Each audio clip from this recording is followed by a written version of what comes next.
Hello बच्चों, मैं संजय मिश्रा आप सभी का Sanjay Mishra math YouTube channel में स्वागत करता हूं। बच्चों, आज हम क्लास 12th वालों के लिए फिजिक्स का जो कि एग्जाम करीब आ रहा है उसके लिए अनसार्ड पेपर का एक सेट लेकर आए हैं 2020 का सेट नंबर 4। ठीक है, और उसको आपको हम ये भी तरीका बताएंगे कैसे आपको बोर्ड एग्जाम में लिखना है। बाकायदा पूरा डेफिनेशन के साथ साथ न्यूमेरिकल हर चीज़ें आपको दिखाई जाएंगी, बताई जाएंगी। तो चलिए देखते हैं। आपको साइड में दिख रहा होगा कि कैसे पेपर है। पहला सवाल जो है, और पेपर यदि आप सॉल्व करने बैठे हैं तो आपके पास अनसार्ड पेपर होना बहुत जरूरी है। ठीक है, तो जो पहला सवाल है वो कुछ इस तरह से है। एक इलेक्ट्रॉन तथा एक प्रोटॉन दोनों को समान विभवांतर से त्वरित किया जाता है। यदि उनके प्रारंभिक वेग शून्य हो तो इन कणों में किसका संवेग अधिक होगा। कह रहा है एक इलेक्ट्रॉन है, एक प्रोटॉन है। ये बहुविकल्पीय का पहला सवाल है। पहले का एक इलेक्ट्रॉन है और एक प्रोटॉन है और दोनों को समान वेग से त्वरित किया जाता है, मतलब समान वेलोसिटी दी जाती है। तो ज्ञात ये करना है कि दोनों में किसका संवेग ज्यादा होगा। तो हम लोग को पता है कि जो संवेग होता है वो द्रव्यमान गुणे वेग के बराबर होता है। अब देखिए, कह रहा है कि दोनों को, अच्छा ये बताइए द्रव्यमान किसका ज्यादा होता है, या ऐसा करें जब हम द्रव्यमान निकालें तो संवेग बटा वेग आ जाएगा। अब यहां दोनों का वेग तो समान होगा, लेकिन यहां हम इलेक्ट्रॉन की बात कर लेंगे और उसके बाद mass of proton equal to P for proton, और यहां संवेग है P for proton upon V. दोनों का वेग समान है।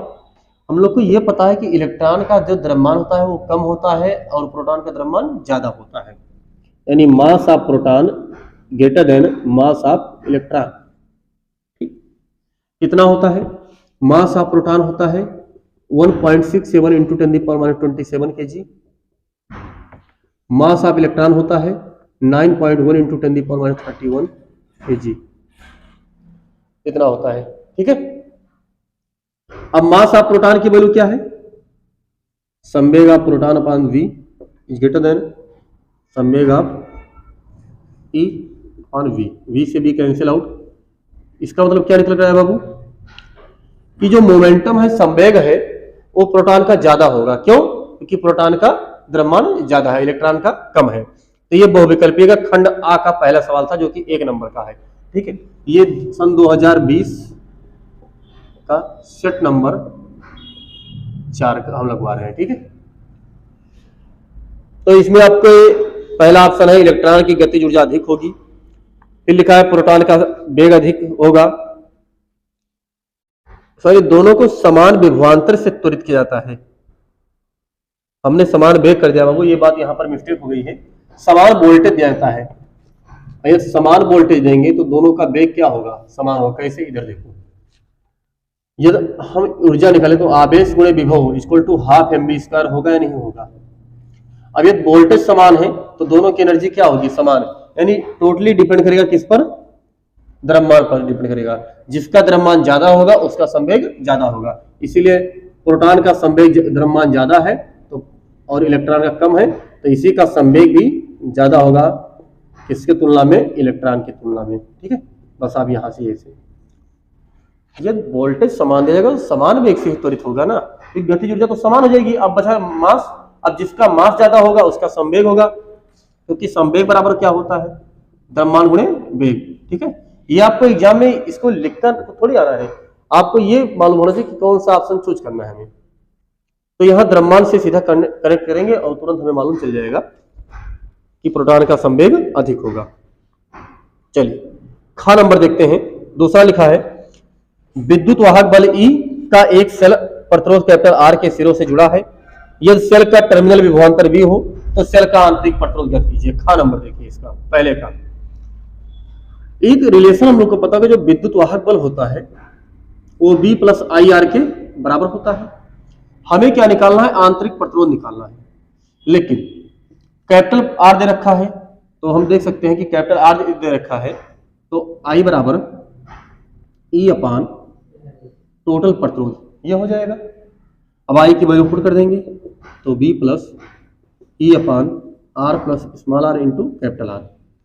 अब हमें स्मॉल आर निकालना है, तो स्मॉल आर को हम इधर ले आएंगे, तो E minus E into R upon capital plus small R equal to V. दोनों से ई कॉमन ले लेंगे, अपान उनके क्रॉस मल्टीप्लाई करेंगे तो कुछ इस तरह से निकल कर आ जाएगा। आर से आर कैंसिल आउट हो जाएगा, क्रॉस मल्टीप्लाई फिर अगेन कर लेंगे,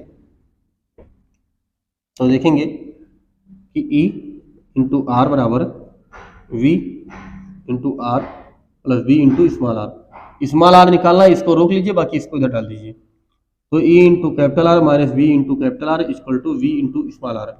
दोनों से आर कॉमन ले लेंगे, आएगा E minus V upon V को नीचे भेज सकते हैं बराबर स्मॉल आर। तो ये जाके हमारा ऑप्शन निकल कर आएगा। अब आप देख सकते हैं कौन सा ऑप्शन मिलेगा, कौन सा ऑप्शन मिल रहा है, ऑप्शन नंबर 3 मिल रहा है, ठीक है। तो ये 2 नंबर आपका कंफर्म हो गया, देख सकते हैं, आप नोट कर सकते हैं, एज योर विश।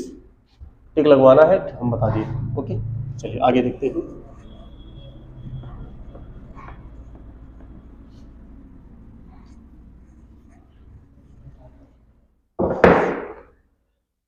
चलिए लिखा, एक शुद्ध प्रेरकत्व में औसत शक्ति 6, यानी यदि किसी कोई कुंडली है तो औसत शक्ति 6 का मतलब उसमें संचित ऊर्जा का फार्मूला क्या होगा। तो इसके लिए डायरेक्ट आपको फार्मूला बताया गया होगा, U equal to half LI², ठीक है।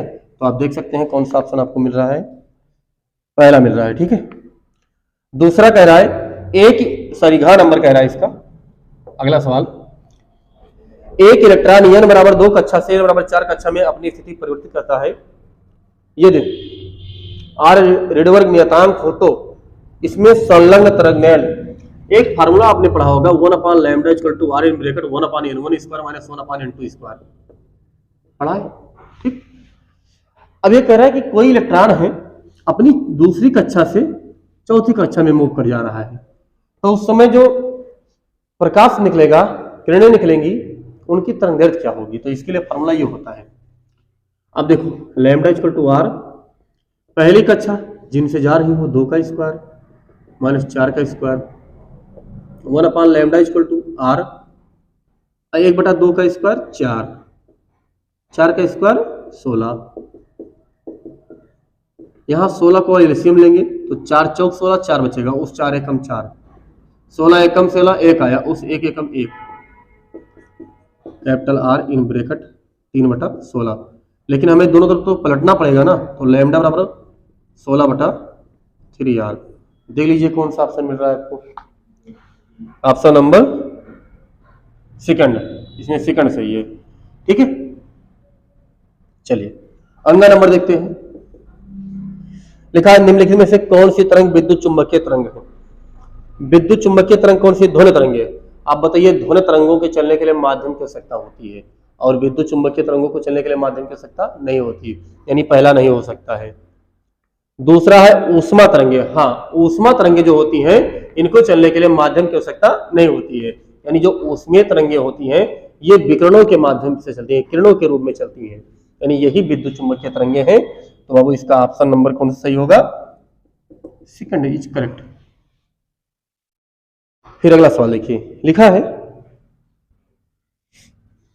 अगला सवाल कि फोकस दूरी 20 सेंटीमीटर का एक अवतल दर्पण वस्तु से दुगनी नाप का एक काल्पनिक प्रतिबिंब बनाता है, बस काल्पनिक प्रतिबिंब बनाता है। अब देखिए अवतल दर्पण से एक प्रतिबिंब बनना है जो कि काल्पनिक हो। आप लोगों ने सिलेबस में पढ़ा होगा कि अवतल दर्पण से काल्पनिक एक ही अवस्था में बनता था, कब, यदि कोई अवतल दर्पण हो, कॉनकेव मिरर हो और मान लीजिए यहां फोकस एफ हो, जब उसको ध्रुव और फोकस के बीच में रखते थे तो एक प्रकाश ऐसे जाता था, टकराता सीधा फोकस से होकर जाएगा और एक ऐसे टकराएगा और ऐसे इसके सेंटर ऑफ कर्वेचर से होता हुआ जाएगा जो कि इसका सी रहा होगा, ठीक है। फिगर देख लीजिएगा, थोड़ा कुछ ऐसे बनेगा। इन दोनों को हम बैक साइड में ड्रा करेंगे, जाके यहां मिलेगा और काल्पनिक इमेज बनेगा, इमेजिनरी बनेगा, ठीक है। ये शायद लास्ट वाला पहले का 4 नंबर। अब कह रहा है दुगना बन रहा है, कैसा बनना है, अवतल दर्पण के सामने दुगनी नाप का प्रतिबिंब बन रहा है। यदि ये x होगा तो ये डबल x का बन रहा है। 20 सेंटीमीटर फोकस दूरी, यानी इसकी फोकस दूरी कितनी है, f बराबर 20 सेंटीमीटर। तो क्या निकालना है, v निकालना है। दर्पण से वस्तु के बीच की दूरी यानी यहां से यहां तक के सॉरी u निकालना है। हाँ, वस्तु तथा दर्पण के बीच की दूरी u निकालना है मुझे। तो बाबू एक फार्मूला होता था आवर्धन के लिए, मैग्निफिकेशन के लिए आपने पढ़ा होगा, I/O equal to minus V/U। होता है नहीं होता है, बोलो होता है। अब I का मान कितना है, डबल एक्स, क्योंकि ये में डबल एक्स का है। ऑब्जेक्ट मतलब x लंबाई मान लेंगे, v नहीं पता है, u नहीं पता है, काट दीजिए।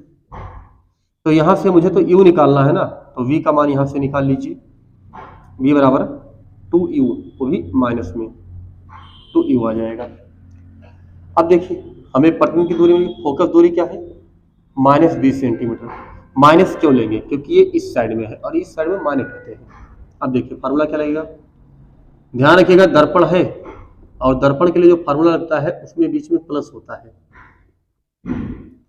-20, u का मान निकालना है और v का मान -2u रख देंगे, तो -1/20 बराबर 1/u, या हम यहाँ से 2u एलसीएम ले लेंगे, ये माइनस हो जाएगा, तो यहाँ से भाग करेंगे तो u से u तो कट जाएगा, बचेगा 2, 2 एकम 2, बीच में माइनस कट गया, 1 आ गया, तो -1/20 बराबर 1/2u। ये u है बाबू, ध्यान रखिएगा ना, ये 24 इसको मान लीजिए आप, 10 दूना 20, यानी u बराबर -10 सेंटीमीटर। इससे क्या मालूम चला कि ये -10 सेंटीमीटर, यानी जो फोकस दूरी 20 थी, तो देखो वो तुम्हारा कहाँ रखा है, 10 सेंटीमीटर पर, यानी इस साइड माइनस बताएगा कि इस साइड में रहेगा और 10 बताएगा कि ध्रुव और फोकस के बीच की दूरी बीच में रहेगा। ठीक है, तो ऑप्शन यू बराबर -10 सेंटीमीटर। देख लीजिए कौन सा ऑप्शन आ रहा है। ठीक है, दर्पण के बीच में दूरी, तो इसमें केवल परिमाण बताया गया है, डायरेक्शन नहीं बताया गया है, तो केवल दूरी इसका मैग्नीट्यूड लेंगे तो आ जाएगा आपका 10 सेंटीमीटर। ठीक, माइनस तो ये बताएगा कि किस दिशा में रखेंगे, बाकी 10 तो बताएंगे कि 10 सेंटीमीटर की दूरी पर रखेंगे। ये आपने 6 नंबर सवाल देख चुके आप। ठीक है, यानी पहले में 6 खंड था बहुविकल्पीय का, 6 में करवा दिया, आप देख सकते हैं, समझ सकते हैं। चलिए आगे देखते हैं दूसरे खंड में क्या होगा।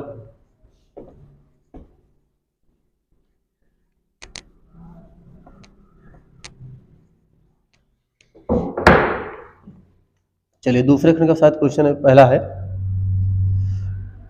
दूसरे का क जो है कह रहा है कि एक बंद पृष्ठ के भीतर n वैद्युत द्विध्रुव रखे हैं, बंद पृष्ठ से निर्गत कुल वैद्युत फ्लक्स कितना होगा, इसको समझिए। दूसरे का कोई बंद पृष्ठ है, इसके अंदर कितने वैद्युत द्विध्रुव हैं, माइनस आवेश प्लस आवेश, 1 2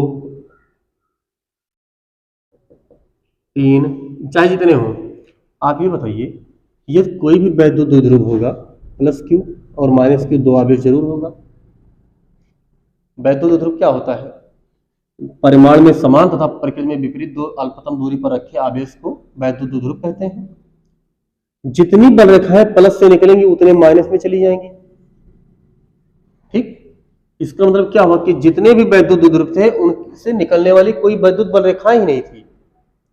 इसका मतलब क्या हुआ कि फलक से निकलने वाला टोटल वैद्युत बल रेखाएं क्या होंगी, 0। सॉरी, ये जो पृष्ठ है इनसे निकलने वाली कुल वैद्युत बल रेखाएं क्या होंगी, 0 होंगी। यानी क्या लिखेंगे, प्रत्येक या किसी भी द्विध्रुव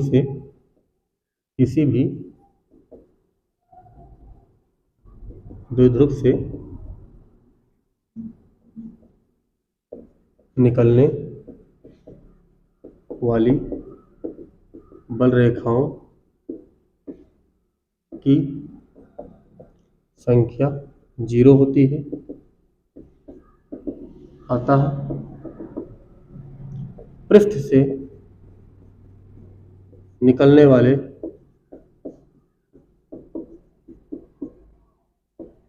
कुल फ्लक्स का मान 0 होगा, यानी कोई वैद्युत फ्लक्स नहीं निकलेगा। क्यों, क्योंकि हर एक वैद्युत द्विध्रुव अपने आप में है। ठीक है, इसको आप देख सकते हैं। चलिए खा नंबर देखते हैं। ये आपका 1 नंबर का ये भी था, आप इस समय 7 नंबर कर चुके हैं। एक एक नंबर करना बहुत इंपॉर्टेंट है, ठीक है, मोस्ट इंपॉर्टेंट, क्योंकि एक एक नंबर से आपका परसेंटेज बनेगा और बिगड़ेगा।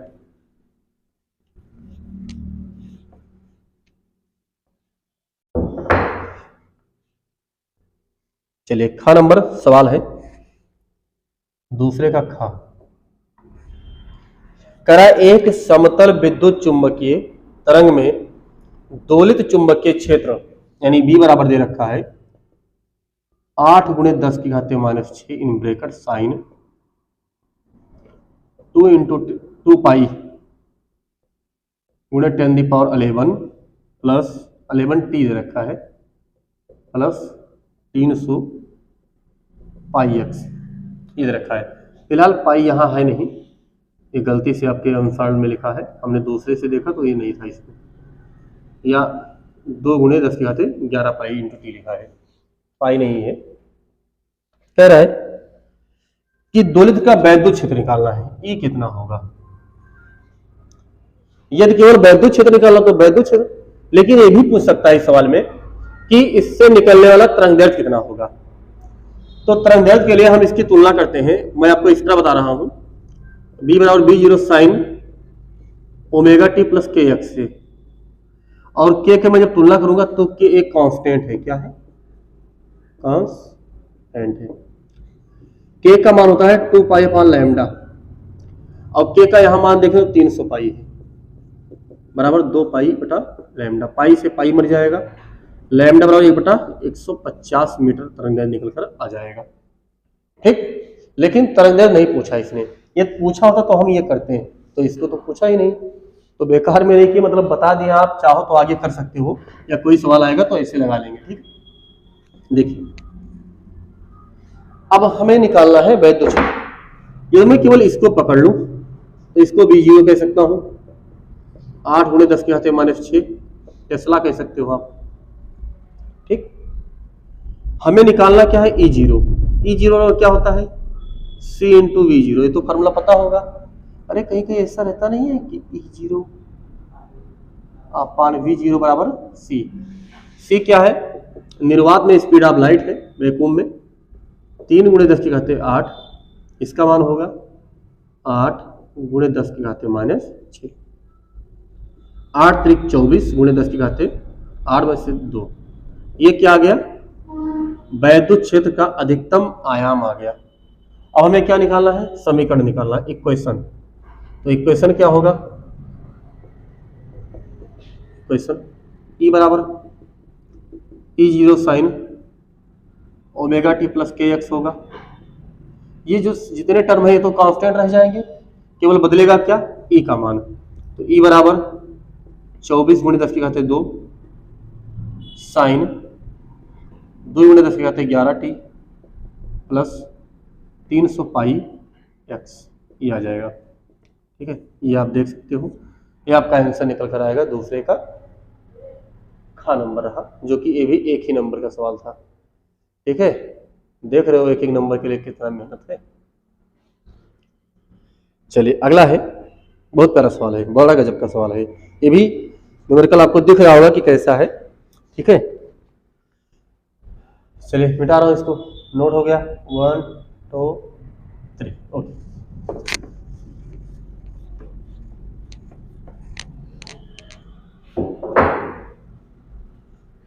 चलिए लिखा है एक प्रकाश किरण निर्वात से म्यू अपवर्तनांक वाले माध्यम से गुजरती है। निर्वात से कहा जाती है? यहां से लिखा है लेकिन में होना चाहिए, माध्यम में गुजरती है। यदि आपतन कोण अपवर्तन कोण का दुगुना हो तो आपतन कोण का मान कितना होगा? देखो बाबू, बड़ा अच्छा सवाल है। दूसरे का ग नंबर, यहां मान लेते हैं वायु है या निर्वात है, डजंट मैटर, कोई मामला इसका है नहीं। हम इसका अपवर्तनांक N1 मान लेंगे जो कि 1 होता है। ठीक, नीचे मान लेंगे कोई मीडियम है, कोई माध्यम है, जिसका अपवर्तनांक जो है N2 बराबर म्यू है, इसको हम माध्यम मान लेंगे। कह रहा है कोई प्रकाश निर्वात या वायु से जाएगा तो एक अभिलंब खींचेंगे, इसको जाना चाहिए ऐसे, लेकिन ये विरल से सघन में जाता है, रेरर से डेंसर मीडियम में जाता है। तो जो रिफ्रैक्शन के बाद, अपवर्तन के बाद यह अविलंब की ओर झुक जाता है, कुछ ये ऐसे जाएगा प्रकाश। तो कह रहे जो आपतन कोण है वो अपवर्तन कोण का जस्ट डबल है। यदि हम मान लेंगे कि आपतन कोण I है और ये वाला कोण R है, तो इसके कहने का मतलब है कि ऐसी अवस्था में जो R मिलता है या I जो है वो 2R के बराबर है। क्यों? क्योंकि आपतन कोण, अच्छा वैसे सोचो, यहाँ ये कंफ्यूजन ये हो सकती है कि क्या R 2I के बराबर नहीं हो सकता है। यहाँ पढ़ने से आपको कंफ्यूजन लगेगा। अच्छा ये बताओ बाबू, ये ज्यादा है ये छोटा है, कम होगा, क्योंकि विरल से सघन में आ रहा है। जब ऊपर वाला ज्यादा है ये छोटा है, तो ये इसके डबल तो कभी कहेगा नहीं, इतना बेवकूफ तो है नहीं ये इंसान वाला। इसका मतलब क्या हुआ कि जो ऊपर वाला कोण है ये इसका क्या था, डबल था। ठीक है, ये 60 अंश रहा होगा तो ये 30 रहा होगा। तो कह रहा है कि I का मान निकालो। कुछ नहीं करना है, यहाँ एक बिंदु P मान लेंगे और बिंदु P पर स्नेल का नियम लगाएंगे। तो क्या लिखेंगे, बिंदु P पर, पॉइंट P पर स्नेल के नियम से। जब स्नेल का नियम लगे तो फार्मूला, एक्चुअली जो स्नेल का सबसे अच्छा नियम ये होता है कि n1 sin I बराबर n2 sin R। ठीक है, ये प्रारंभिक, बाद में वो बनाया जाता है कि sin I बटा sin R बराबर n। n1 क्या है, जिस माध्यम का अपवर्तनांक उसी माध्यम का कोण। पहले माध्यम का अपवर्तनांक क्या है 1 और कोण कितना है I। दूसरे का अपवर्तनांक कितना है म्यू, और ये sin R। यदि हम sin R की वैल्यू निकाल ही लें तो R बराबर I/2 आ जाएगा, नहीं आ जाएगा, बोलो आ जाएगा। यहाँ I/2 रख देंगे। अब देखो sin एकम sin, अच्छा यहाँ sin ये है ना, हम लोग को sin 2a का एक फार्मूला पढ़ाया गया था बचपन में। क्या पढ़ा गया, 2 sin A into cos A। मतलब जितना कोण यहाँ होगा उसका आधा कर देंगे, हमें आधे की हो सकता है तो यहाँ 2 फार्मूला लगाएंगे। तो 2 sin I/2 into cos I/2 बराबर म्यू इंटू साइन I/2। अब sign I/2 sign I/2 cut जाएगा तो बचेगा क्या, 2 इंटू कास I/2 बराबर म्यू। हमें I का मान निकालना है तो पहले तो 2 को नीचे भेज दो, तो कास I/2 बराबर क्या आ जाएगा, म्यू/2। अब यहाँ 2 से कटेगा नहीं, क्यों, क्योंकि ये कोण के भीतर है, पूरे बटा होता तब कट सकता। ये बात ध्यान रखना, तुरंत आप लोग काट देंगे। कास आएगा इनवर्स में हो जाएगा तो मिलेगा क्या, I बराबर कास इनवर्स म्यू/2। अब लेकिन I/2 है यहाँ पर, तो ये 2 भी क्रॉस मल्टीप्लाई में, तो I बराबर 2 कास इनवर्स म्यू/2। ये जाके आपका आपतन कोण निकल कर आ रहा है। ठीक है, आप देख सकते हो ये आपका आपतन कोण निकल कर आएगा। ठीक है, ओके, नोट कर लो, देख लो, समझ लो क्या कर रहा है। बिंदु P पर स्नेल का नियम लगा है। स्नेल का नियम यदि आप वो वाला लगाएंगे साइन I बटा साइन R वाला, मैं वो भी बता दे रहा हूं, तो वो भी सही है, एक ही चीज लिखा है बाबू, दूसरा नहीं लिखा है। ठीक है, लेकिन हमने यहीं से बता दिया, क्योंकि फिजिक्स यदि लगाने, फिजिक्स का न्यूमेरिकल लगाना है तो फार्मूले को जड़ से पकड़ना पड़ेगा, ऊपर ऊपर से काम नहीं चलेगा। ठीक है, ये यहां नहीं समझ आया, क्या करना है, साइन I को हमने 2 वाला फार्मूला लगाया, यहां पर देखिए आप 2 sin A into cos A, फर्क कितना है, जो यहाँ कोण होगा उसका आधा कर दिया मैंने, ये पूरा पद इससे कट गया, बचा क्या 2 कास I/2। ये 2 नीचे जाएगा, फिर कास इनवर्स में जाएगा, फिर 2 से क्रॉस मल्टीप्लाई होकर ये आ जाएगा। है तो एक नंबर का, लेकिन जबरदस्त करा रहा है मेहनत। ठीक है, अच्छा खासा वर्क करवा रहा है। ठीक है, नोट हो गया, चलिए अगला देखते हैं।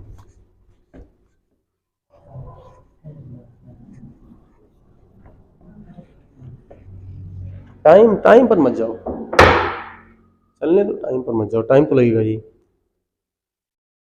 घ नंबर सवाल, ये भी बड़ा प्यारा सवाल है, बस थोड़ा अच्छा सा सवाल है। लिखा है एक LCR सर्किट है, LCR है, लेकिन ये कह रहा है रेजोनेंस कंडीशन है, अनुनाद अवस्था में। ये ध्यान रखिएगा, इस बात का मतलब बहुत अच्छा पड़ेगा। यहाँ एक कुंडली लगी है, एक कैपेसिटर लगा है, दोनों को AC सर्किट से जोड़ा गया है। ये 10 ओम का है, ये L है, ये C है। ठीक, यहाँ 200 वोल्ट है, ये 100 ओम का है, ध्यान रखिएगा, ये 100 ओम दे रखा है। ये 200 वोल्ट है और ये 50 हर्ट्ज की फ्रीक्वेंसी लगी है। कह रहा है कि प्रवाही धारा का मान निकालना है, परिपथ में प्रवाही धारा का निकालना है। कैसे निकालेंगे? ठीक, ये जो 200 वोल्ट है ना बाबू, ये दे रखा है वोल्टेज का प्रभावी मान VRMS root mean square value 200 volt. ठीक, अच्छा ये तो अनुनाद अवस्था होती है, तो सबसे पहले हमें मालूम होना चाहिए कि जो अनुनाद कंडीशन है उसमें क्या होता है कि वोल्टेज जो है कुंडली का और कैपेसिटर का दोनों का सेम होता है।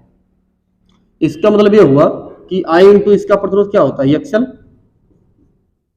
I इंटू इसका प्रतिरोध XC होता है। I से I कैंसिल आउट तो XL बराबर XC, यानी दोनों का प्रतिरोध भी क्या होगा, सेम होगा। और वह अवस्था जिसमें कुंडली के बीच और धारिता संधारित्र के बीच लगा वोल्टेज समान होता है अनुनाद अवस्था कहलाती है। ठीक, तो प्रतिबाधा निकालिए। प्रतिबाधा Z बराबर फार्मूला क्या होगा, R square plus XL difference XC का होल स्क्वायर, R का मान 100 का स्क्वायर, और ये दोनों का जो अंतर है जब बराबर 0 आ जाएगा, ये स्क्वायर निकल कर आ जाएगा 100, यानी Z का मान कितना आ गया 100 ओम। अब यदि हमें प्रतिबाधा टोटल कितना मिल गया 100 ओम। अब हम परिपथ में प्रवाही धारा निकालेंगे। धारा I बराबर V अपान R, R की जगह पे Z लिखेंगे। अब वही V है कौन, RMS 200/100, कैंसिल आउट कर दो, I बराबर 2 एम्पियर। ये IRMS जो है ध्यान रखिएगा बाबू, यानी परिपथ में कितनी धारा बहेगी 2 एम्पियर का। ये भी आपका 1 नंबर का सवाल था। ठीक है, अच्छे सवाल है। चलिए इसमें भी 6 नंबर आपको मिलेगा। अंगा नंबर देखते हैं। चलिए अंगा नंबर आप देख सकते हैं, आपको साइड में देखिएगा, यहाँ पर मैं इसे समझा रहा हूँ। क्वेश्चन क्या है पहले इसको देखते हैं। अंगा नंबर का, पश्च अभिनत एक पीएन संधि डायोड में धारा किस आवेश वाहक के कारण होती है। ठीक, जो पश्च अभिनत हम दोनों समझा रहे, पहले इसको मिटा के समझा दिया आपको, डिफिनीशन तो उसका दिख ही जाएगा।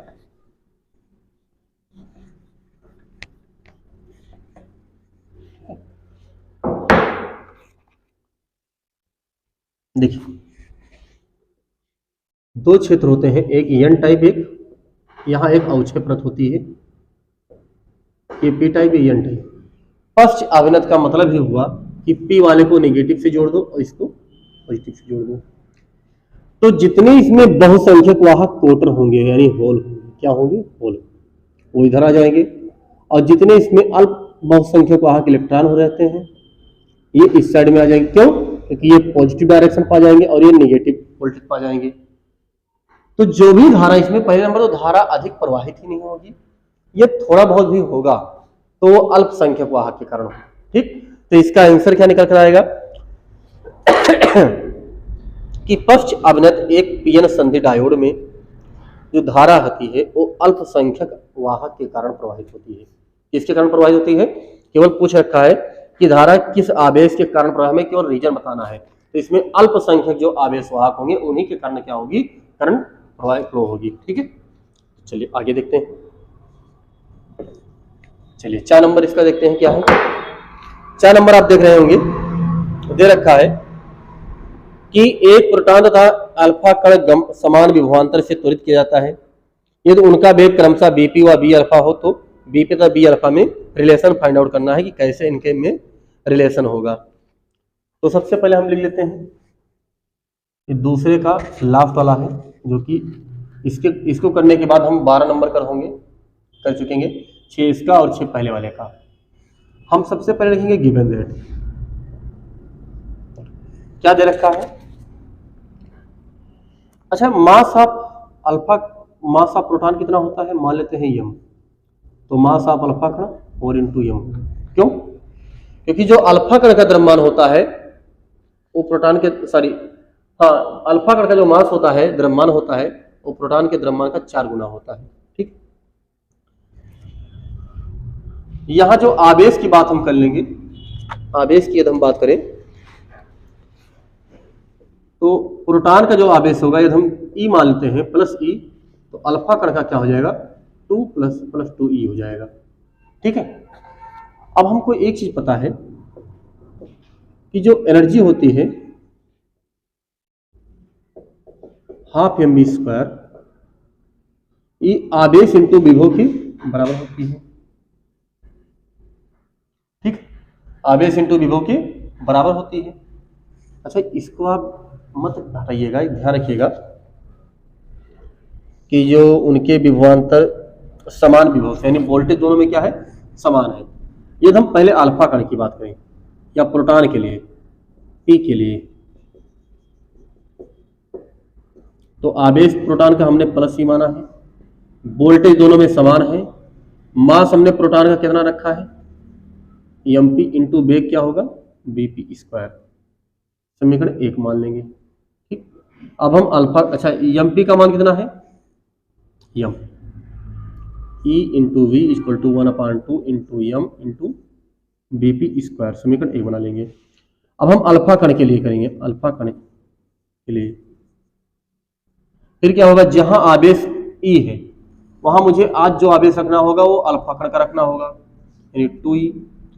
वोल्टेज दोनों में सेम होगा, क्योंकि वोल्टेज यहाँ पर आवेश आप क्यों लिख दीजिए, थोड़ा अच्छा लगेगा देखने में।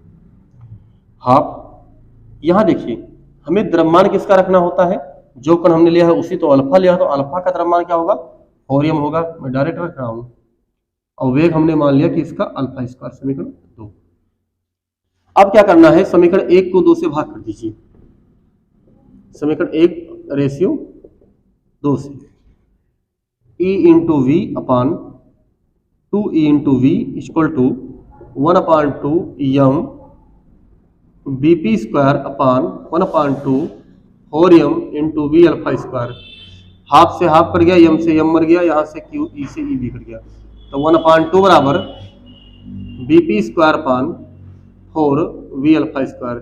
यहाँ 2 से कट करेंगे और क्रॉस मल्टीप्लाई, तो इतना एकम इतना, यानी 2 वी अल्फा का होल स्क्वायर बराबर v इंटू पी का होल स्क्वायर। करना क्या बाबू, इसको √2 लगा दो और v अल्फा का होल स्क्वायर लिख दो, बराबर bp²।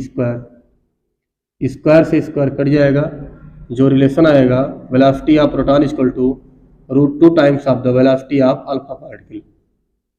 दोनों में क्या संबंध होगा कि जो अल्फा कण प्रोटॉन का वेग होगा वो अल्फा कण के √2 गुने के बराबर होगा। ठीक है, यहां से यह मालूम चल रहा है कि किसका वेग ज्यादा है, प्रोटॉन, किसका वेग ज्यादा है, प्रोटॉन का या अल्फा कण का, प्रोटॉन का ज्यादा है, क्योंकि इसको हम किसी से गुणा करते हैं तब जाके इसके बराबर होता है। अब वैसे आप समझ सकते हो, इसका मास कम है तो ये ज्यादा तेज भागेगा ना, इसका प्रोटॉन तो ज्यादा, क्या ज्यादा होगा, नहीं होगा। ठीक है, तो ये दूसरा रहा। चलिए बाकी आगे देखते हैं, नोट कीजिए, आप इसको समझ लीजिए, देखते हैं फिर। ओके, चलिए बच्चों देखते हैं अगला सवाल, तीसरे का जो कि अब स्टार्ट होगा 2 नंबर के सवाल। ठीक है, पहला है लेंज का नियम क्या है, क्या है लेंज का नियम क्या है, और फिर लिखा है समझाइए कि लेंज का नियम ऊर्जा संरक्षण पर आधारित है। तो आपको स्लाइड में दिख रहा होगा, साइड में, कि जो लेंज का नियम था ये विद्युत चुंबकीय प्रेरण के कारण किसी परिपथ में प्रेरित धारा की दिशा, किसी परिपथ में प्रेरित धारा की दिशा इस प्रकार होती है कि यह सदैव उस कारण का विरोध करती है जिससे स्वयं उत्पन्न होती है। ठीक है, फिर ये तो लेंज का नियम हो गया, ये किसी कुंडली में प्रेरित धारा की दिशा ऐसी होती है कि ये सदैव उस कारण का विरोध करती है जिससे स्वयं उत्पन्न होती है। लेकिन अब इसमें एक क्वेश्चन और ऐड कर रखा है कि ऊर्जा संरक्षण का नियम क्या है। ठीक है, तो इसको हम देखिए कैसे बताते हैं ऊर्जा संरक्षण का नियम। आपको मैं समझा दे रहा हूं, बाकी आपको साइड में देखिएगा कि कैसे लिखा हुआ है। इस समझिए कोई कुंडली है, ठीक है, और यहां एक हम गैल्वेनोमीटर लगा दें। गैल्वेनोमीटर हमें यह बताएगा कि ये किसी कुंडली में हम धारा प्रवाहित करते हैं, सॉरी चुंबकीय, इसमें यह कोई चुंबक है, मैग्नेट है, इसका नॉर्थ पोल है और ये साउथ पोल है। यदि हम चुंबक को इधर ले जाते हैं तो जितनी बल रेखाएं हैं ये बल रेखाएं क्या होगी, इससे होके गुजरेंगी। बल रेखाएं गुजरेंगी नहीं गुजरेंगी, बिल्कुल बल रेखाएं यदि इनसे पास होंगी ये तो बल रेखाएं मान लीजिए इससे पास हो रही हैं, तो जैसे जैसे ये चुंबक इधर आएगा फ्लक्स परिवर्तन होगा, किससे? कुंडली में। भाई कुंडली में चुंबकीय बल रेखाओं की संख्या का जो परिवर्तन होगा वही फ्लक्स परिवर्तन होगा, और फ्लक्स परिवर्तन के कारण क्या होगा? इसमें धारा परिवर्तन, प्रेरित धारा उत्पन्न होगी। और यह ऐसा होगा कि यदि नॉर्थ पोल है तो यहां नॉर्थ पोल बनेगा, इधर क्या बन जाएगा? South pole. ये साउथ पोल बनेगा तो क्लॉकवाइज धारा बहेगी, यानी कुछ धारा हमारी इस तरह से बहेगी, फ्लो होगी। ठीक है। अब ये क्या करेगा? इसका विरोध करेगा। लेंज का नियम यही था कि किसी कुंडली में प्रेरण के कारण या फ्लक्स परिवर्तन के कारण जो धारा उत्पन्न होती है या उसी कारण का विरोध करती है जिससे स्वयं उत्पन्न होती है। अब इसमें एनर्जी संरक्षित कहाँ है, एनर्जी जो है कंजर्वेशन कहाँ है, ये मैं आपको समझाना चाहता हूं। जब मैं इसको इधर लेकर आऊंगा तो ये क्या करेगा? इसका विरोध करेगा। क्यों? क्योंकि सबसे पहले प्रेरित धारा उत्पन्न हो चुकी है, और जब विरोध करेगा तो हम लेकर आएंगे जरूर, हम चाहते इसको ले जाएं, तो इसके ये पहले प्रतिकर्षण बल लगाएगा, और इसके प्रतिकर्षण बल के विरुद्ध अपोजिट हमें कुछ कार्य करना पड़ेगा, वर्क करना पड़ेगा, और वही वर्क क्या होगा? इस कॉइल में एनर्जी के रूप में संचित हो जाएगा। इसीलिए हम कहते हैं जितना मैं यहां से यहां तक लाने में कार्य करूंगा वो सारी ऊर्जा इस कुंडली में क्या हो जाएगी? कंजर्व हो जाएगी, संचित हो जाएगी। और उसका फार्मूला क्या निकल कर आएगा? 1/2 Li², ये निकल कर फार्मूला आएगा। ठीक है, तो आपको ये समझ में आ गया होगा। आपको साइड में दिख रहा होगा कि एक कुंडली बनी हुई है कि जब कुंडली की ओर किसी चुंबक को लाते हैं तो कुंडली में फ्लक्स परिवर्तन के कारण प्रेरित धारा उत्पन्न होती है। ठीक, फ्लक्स परिवर्तन क्या है? कुंडली से बद्ध चुंबकीय बल रेखाओं की संख्या में परिवर्तन ही फ्लक्स परिवर्तन कहलाता है। अर्थात कुंडली चुंबक के आने का विरोध करता है। ये कुंडली क्या करेगा? इस चुंबक के आने का विरोध करेगा, लेकिन इस विरोधी बल के विरुद्ध हमें एक कार्य करना पड़ेगा, यानी वर्क करना पड़ेगा। और वो वर्क जो करेंगे, वो एनर्जी जो होगी वो इस कॉइल में, इस कुंडली में ऊर्जा के रूप में क्या होगी? संचित हो जाएगी। ऊर्जा के रूप में क्या हो जाएगी? संचित हो जाएगी। तो क्या लिखा है? इस विरोधी बल के विरुद्ध किया गया कार्य कुंडली में ऊर्जा के रूप में संचित हो जाती है, और यही लेंज का ऊर्जा संरक्षण का नियम है। ठीक है, तो ये आपका 2 नंबर का सवाल रहा, इसीलिए इसमें 2 पार्ट करके आए हैं। एक चीज और, थोड़ा लिखने का आप तरीका समझिएगा क्या है। जब कभी 2 नंबर या 3 नंबर का आएगा तो 2-3 स्टेप का सवाल बनेगा, तो उसमें पैराग्राफ वाइज, जैसे पहला पैराग्राफ मान लीजिए 4 लाइन का लिख दिए, फिर अगला पैराग्राफ देंगे। ठीक है, इससे क्या होगा? इससे बड़ा बेनिफिट मिलेगा। क्या मिलेगा? जिससे मान लीजिए आप एक पैराग्राफ लिख दिए और क्वेश्चन 2 नंबर का था, पहले आपने लेंज का नियम लिखा है, लेंज का नियम, उसके बाद ऊर्जा संरक्षण का अलग स्टेप में लिखे, तो ये दोनों स्टेप पर 1-1 नंबर देंगे तो आपको 2 नंबर मिल जाएगा बड़े प्यार से। ठीक है, ऐसे जब 3 नंबर का क्वेश्चन आएगा तो हम 3 स्टेप में करने की जरूर कोशिश करेंगे, क्योंकि जब 3 स्टेप पर देंगे तो शर्म के मारे 1-1 स्टेप पर 1-1 नंबर देंगे तो हमें 3 नंबर मिल जाएगा। अब मान लीजिए कि हम तीनों एक में घोंच के यहां से यहां तक के खुद ठूस के लिख दिए, खुद दबा के लिख देंगे तो क्या होगा कि पूरा चेक कर देगा, अच्छा 3 है, चलो 2 नंबर दे दो बच्चों को, काम खत्म, वहां आपका नंबर कट जाएगा। लेकिन जब आप स्टेप पर लिखेंगे तो हर एक स्टेप पर उनको नंबर देना पड़ेगा। दूसरा लाजमी क्या होता है कि नंबर ऐसा नहीं देते हैं कि चलो 3/4 दे दो, 1/4 दे दो, ऐसा नहीं देते हैं, क्योंकि जितने ज्यादा कॉपी चेक करते हैं उतने ज्यादा उनको पैसा मिलना रहता है कॉपी चेक करने से, और ऐसे नंबर देने के बाद उनको जोड़ना भी तो पड़ेगा, यहाँ भी समस्या आएगी, तो खुद के पाँव में कुल्हाड़ी तो मारेंगे नहीं, तो इसीलिए नंबर भी ठीक ठाक देते हैं। लेकिन आपको थोड़ा स्पेस देना चाहिए, जगह देना चाहिए कि कहाँ पर हमें नंबर दें, और थोड़ा पैराग्राफ के लिखना है। अब ऐसे मत लगा देना कि बगिया लगा दो, एक एक लिख दो, ऐसा ना लिख दो। ठीक है, आया समझ में? तो दूसरा क्वेश्चन आपको दिख रहा होगा, देखते हैं। चलिए, दूसरे का खा है जो कि सवाल है, और ये छोटा सवाल है लेकिन नंबर 2 का है, नंबर 2 का नहीं है, 2 नंबर मार्क का है। ठीक है, नंबर 2 का सवाल नहीं होता है।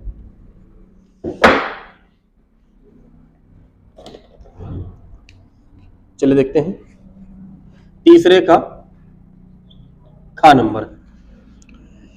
हाइड्रोजन परमाणु की आनयन ऊर्जा 13.6 इलेक्ट्रॉन वोल्ट है, हीलियम परमाणु की आनयन ऊर्जा क्या होगी? पहले तो ये बताओ, ईएन जो होता है, किसी भी कक्षा की जो ऊर्जा होती है जेड के समानुपाती होती है, जेड स्क्वायर की होती है या नहीं होती है, ये आपको बताया गया है। ठीक, जेड स्क्वायर क्या है? परमाणु क्रमांक होता है। ये किसका है? अब मान लीजिए यहां N1 कर दे, या H, या मान लीजिए हाइड्रोजन का है, तो यहाँ जो जेड लिखा जाएगा वो भी हाइड्रोजन का लिखा जाएगा। समीकरण 1 बना लो।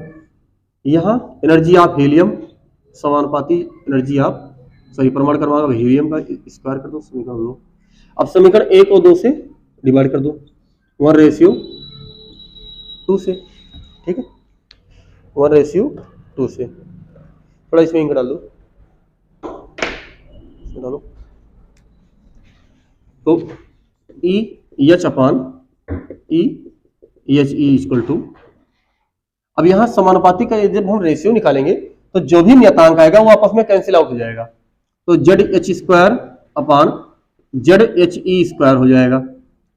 अब देखो हाइड्रोजन परमाणु की आयन ऊर्जा हमें दे रखी है, ठीक है, हाइड्रोजन परमाणु की आयन ऊर्जा दे रखी है। तो हाइड्रोजन परमाणु की जो आयन ऊर्जा होगी वो कितना है 13.6। हीलियम की निकालनी है, ऐसे रहने दो, बराबर हाइड्रोजन का परमाणु क्रमांक कितना होता है 1 और हीलियम का क्या होगा 2 होगा। तो यहाँ 1 का स्क्वायर बटा 2 का स्क्वायर, तो कुछ ऐसे निकल कर आएगा 13.6 बटा energy of the helium equal to 1/4। Cross multiply कर लीजिए। जब क्रॉस मल्टीप्लाई करेंगे तो 13 चौका 52 और 6 चौक 24, यानी 6 की चौक के 24 के 4 आता है 2 और 13 चौका 52 2 54 बराबर एच एच ई। यानी हीलियम परमाणु का जो आयन ऊर्जा आएगा वो कितना आएगा 54.624 के 4 आता है 2 चौका 52 54 हीलियम की जो एनर्जी आएगी वो 54.4 इलेक्ट्रॉन वोल्ट आएगी। कितनी आएगी 54.4 इलेक्ट्रॉन वोल्ट आएगी। क्लियर, 54.4 इलेक्ट्रॉन वोल्ट आ रही, आया समझ में? Clear, okay. ये क्वेश्चन नंबर 3 का खा रहा। एच हाइड्रोजन का है, ई एनर्जी है, कौन सी कक्षा का एनर्जी है। अरे एक फार्मूला आप लोग को बताया गया होगा, ठीक है। En equal to minus in bracket M E power 4 Z square upon 8 epsilon square into H square, ऐसे रहा होगा। और बाकी ये सब क्या थे कांस्टेंट थे। ई क्या एम क्या था मास ऑफ इलेक्ट्रॉन, ये क्या था charge of electron, epsilon not क्या थी निर्वात की विद्युतशीलता थी, एच क्या था प्लांक नियतांक था। तो ये सब कांस्टेंट है, तो बचा क्या जो एनोई कक्षा की ऊर्जा होगी वो परमाणु क्रमांक के स्क्वायर के समानुपाती होगी, वर्ग के समानुपाती होगी। अब यहाँ हमने हाइड्रोजन ले लिया है तो यहाँ एच लगा दिया, हीलियम लिया तो एच ई लगा दिया। अब हाइड्रोजन का परमाणु क्रमांक 1 होगा, एच ई का क्या होगा हीलियम का 2 होता है। तो यहाँ 1 का स्क्वायर बटा 2 का स्क्वायर, 1 का स्क्वायर 1 रहेगा, 2 का स्क्वायर 4, क्रॉस मल्टीप्लाई कर दिए आपका आ गया 54.4 इलेक्ट्रॉन वोल्ट। ठीक है, आया समझ में? ओके, इसको हटा रहा हूँ, आगे देखते हैं। ओके,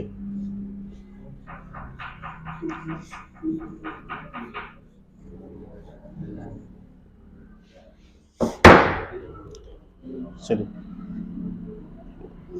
अगला सवाल देखिए। लिखा है नेत्र का दूरदृष्टि दोष क्या है और इसका निवारण कैसे करते हैं। जो ये ग नंबर सवाल है, सॉरी ग नंबर लिखा है पोलेराइड में समतल ध्रुवित प्रकाश का संसूचन कैसे करेंगे। अब देखिए तीसरे में जो ग नंबर सवाल है ये आप पोलराइजेशन आपके सिलेबस से इस बार हटा हुआ है, ठीक है। तो ये क्वेश्चन आ रहा नहीं है तो बेकार में टाइम लॉस नहीं करेंगे इस पर। घा नंबर चलेंगे और घा में अथवा करके दे रखा है, आप लोग को क्वेश्चन दिख रहा होगा फिलहाल। नेत्र का दूरदृष्टि दोष क्या है, इसका निवारण कैसे किया जाता है। भाई आवाज मत करो यार, इसको रहने दो। दूरदृष्टि दोष क्या है और इसका निवारण कैसे करते हैं। अब देखिए आपको दूरदृष्टि दोष और निकट दृष्टि दोष पढ़ाया गया होगा। एक्चुअली दूरदृष्टि दोष क्या होता है, दो दोष है, दूरदृष्टि दोष और निकट दृष्टि दोष। ये दोनों होता क्या है इसको समझिए। नाम तो है दूरदृष्टि दोष, तो इसमें क्या होता है दूर की वस्तुएं तो दिखाई देती हैं लेकिन नजदीक की वस्तुएं नहीं दिखाई देती हैं, कन्फर्म नहीं दिखती हैं। इसका क्या है निकट दृष्टि दोष। अच्छा इसमें हो क्या जाता है इसको देखिए, समझ लीजिए इसी वक्त।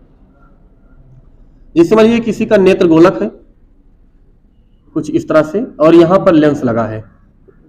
अब मान लीजिए दूरदृष्टि दोष है और यहां पर वस्तु रखा है, तो यहां से चलने वाली प्रकाश किरणें जब ऐसे जाएंगी,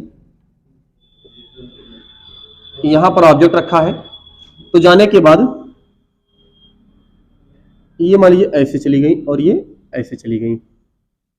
तो जो रेटिना होता है, ये कटान बिंदु जो है, इमेज जहां पर फॉर्मेशन, कटान बिंदु रेटिना पर न मिलकर रेटिना से दूर हो जाता है, रेटिना से दूर हो जाता है। अच्छा, क्या क्या कारण हुआ होगा, ये दूसरी बात समझिए। इस लेंस की क्षमता कम हो गई, क्योंकि इसको पहले ही बैंड कर देना चाहिए था, बाद में बैंड कर रहा है। इसका मतलब कारण में ये कारण पूछेगा तो हम लिखेंगे लेंस की क्षमता का कम हो जाना, अर्थात फोकस दूरी का बढ़ जाना। दूसरी बात क्या होगा, ये रेटिना पर ना काटना, रेटिना से दूर जाके काटती है, इसीलिए। अच्छा, एक्चुअली हम लोग यहां से इसको कनेक्ट कर सकते हैं कि लेंस से जो कटान बिंदु है वो दूर होता है, इसीलिए हम इसे दूर दृष्टि दोष कहते हैं, ठीक। लेकिन एक्चुअली इसको जो लिखा पढ़ा जाता है कि जब ऐसा दृष्टि दोष जिसमें दूर की वस्तुएं तो कन्फर्म दिखाई देती हैं, लेकिन पास की वस्तुएं कन्फर्म नहीं दिखाई देती हैं, स्पष्ट नहीं दिखाई देती हैं, इसीलिए ऐसे दोष को हम लोग दूरदृष्टि दोष कहते हैं, ठीक। अच्छा, ये हमें इसका अभी आता है, इसका निवारण कैसे करेंगे। हमें निवारण में क्या चाहिए, हम चाहते हैं कि जो कटान बिंदु है ये रेटिना पर काटे, मतलब इसको पहले में काट देना चाहिए। और जब रेटिना पर काटना है तो अगवा क्या करेंगे, एक यदि हम ऐसा सिस्टम बनाए,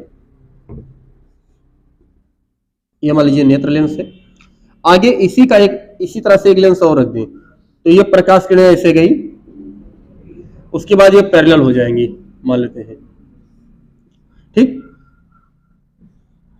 अब ये जाके काट देंगी। इसका मतलब ये हुआ कि इनका क्षमता कम हो गया, तो इन्होंने अपनी क्षमता बढ़ाने के लिए अपने जैसा ही एक लेंस की और आवश्यकता पड़ गई। इसीलिए होता है कि दूरदृष्टि दोष को दूर करने के लिए उचित फोकस दूरी के उत्तल लेंस के चश्मे का उपयोग किया जाता है, ठीक। क्योंकि उत्तल लेंस ही नेत्र में लगा होता है, इसकी क्षमता कम हो गई थी, इसीलिए दूरदृष्टि दोष हो गया था बेचारे को। अब दूरदृष्टि दोष को दूर करना था तो क्या करेंगे, चश्मे में उत्तल लेंस उपयोग कर लेंगे, चेक कराएंगे कितने डायोप्टर का लग रहा है, कितनी फोकस दूरी है, वो वगैरह वगैरह जो भी है। ये तो ये आपको समझ में आ गया दूरदृष्टि दोष क्या है। ओके, चलिए अगला जो है इसमें है दूरदृष्टि दोष और इसका निवारण। ये भी 2 नंबर का था, 2 स्टेप में हम लोग करके लिखेंगे। सबसे पहले लिखेंगे दूरदृष्टि दोष।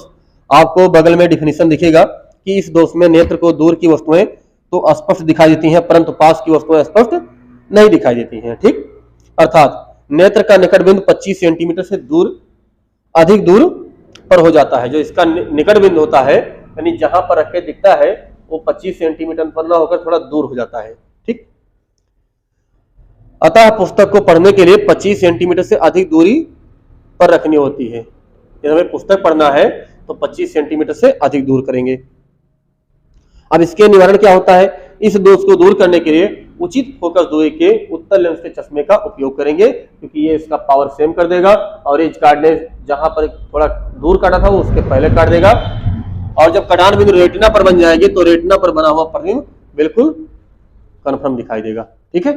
ओके, चलिए अब देखिए तीसरे में 4 खंड था, 4 में से मैंने 3 करवाया, लेकिन जो घा वाला है उसमें अथवा करके दे रखा है। हम ये मान के चलते हैं कि जो हम ये पोलराइजेशन वाला छोड़ दिए हैं, ये जो गॉस का नियम है वो आ जाएगा के स्थान पर, यानी जो तीसरा आपके सिलेबस से हटा है वो आ जाए, तो उसको कैसे करेंगे। तो हम तीसरे का घा भी देखते हैं कैसे होगा। तीसरे का घा नंबर लिखा है, गॉस के नियम की सहायता से बिंदु आवेश के कारण किसी बिंदु पर वैद्युत क्षेत्र की तीव्रता का व्यंजक प्राप्त कीजिए, ठीक। अब देखिए क्या सिद्ध करना है, गॉस के नियम की सहायता से। तीसरे का घा का अथवा पाठ है, तो जब ऐसा कहीं अथवा वगैरह वाला आ जाए तो आप यदि एग्जाम में लिखना है तो आप लिखेंगे आंसर नंबर 3 का घा, उसके बाद हेडिंग डाल देंगे कि गॉस के नियम से किसी बिंदु आवेश के कारण वैद्युत क्षेत्र की तीव्रता का निगमन, ठीक।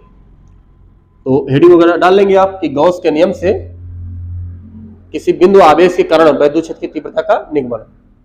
देखिए मान लेते हैं कोई प्लस क्यू आवेश है और जिससे स्मॉल r दूरी पर एक पॉइंट P है, और इस बिंदु पर हमें यह निकालना है कि वैद्युत क्षेत्र की तीव्रता कितनी होगी, इंटेंसिटी ऑफ इलेक्ट्रिक फील्ड कितना होगा।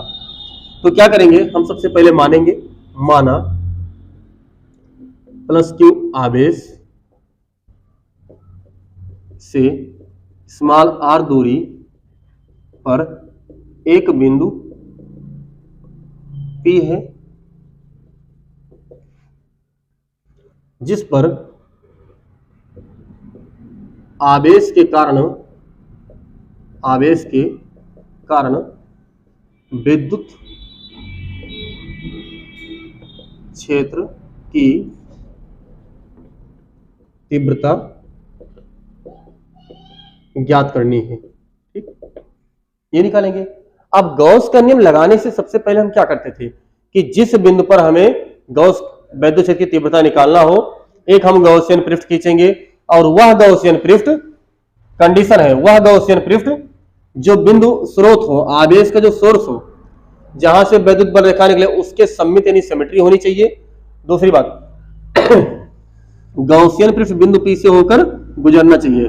तो एक गॉसियन पृष्ठ बनाएंगे जो कि एक वृत्ताकार या गोलाकार होगा। क्यों? क्योंकि जो चार्ज है वो बिंदु आकार का है और जब कोई बिंदु यानी जब कोई पॉइंट बड़ा होता है तो एक स्फीयर बनता है, गोला बनता है, सर्कल नहीं बनता है। तो हम क्या लिखेंगे? एक गॉसियन पृष्ठ खींचेंगे जो बिंदु P से होकर जाएगा। तो लिखेंगे सर्वप्रथम पॉइंट P से गुजरने वाला एक गॉसियन पृष्ठ खींचा। ठीक, अच्छा ये गॉसियन पृष्ठ जो है आवेश स्रोत कि क्या होना चाहिए? सममित होना चाहिए। लिख देंगे गॉसियन पृष्ठ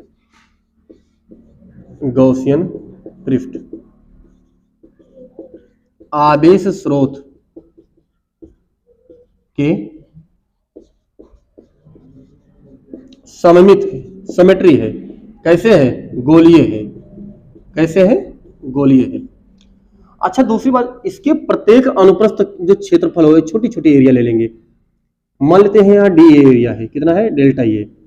अच्छा ये प्लस आवेश है तो इससे निकलने जो विद्युत बल रेखाएं होंगी वो सब क्या होंगी? सेम टू सेम होंगी, नीचे तो बराबर निकलेंगी। क्यों? क्योंकि सिमेट्री है।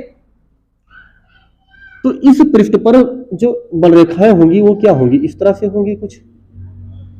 ठीक, तो हम गॉसियन पृष्ठ पर एक सूक्ष्म एरिया लेंगे और विद्युत क्षेत्र गॉसियन पृष्ठ के प्रत्येक बिंदु पर अभिलंबवत और समान होना चाहिए। ये भी कंडीशन शर्त है, तभी गॉस का नियम फॉलो होगा, वरना फॉलो नहीं होगा। क्या होना चाहिए? जो गॉसियन पृष्ठ खींचा जाएगा उसके प्रत्येक पॉइंट पर जो विद्युत बल रेखाएं हैं ई है, ये समान हो, बराबर हो और उसके क्या हो? अभिलंबवत हो। तो अभिलंबवत 100% होगा। क्यों? क्योंकि सेंटर से रिलीज हो रही है और किसी भी सर्कल या स्फीयर, वृत्त या गोले के केंद्र से निकलने वाली जितनी बल रेखाएं होंगी सीधी सीधी निकलेंगी तो उनकी सतह से लंबवत ही होती है। ठीक तो फिर क्या लिखेंगे? डी ए हुआ वेक्टर ई एक दूसरे के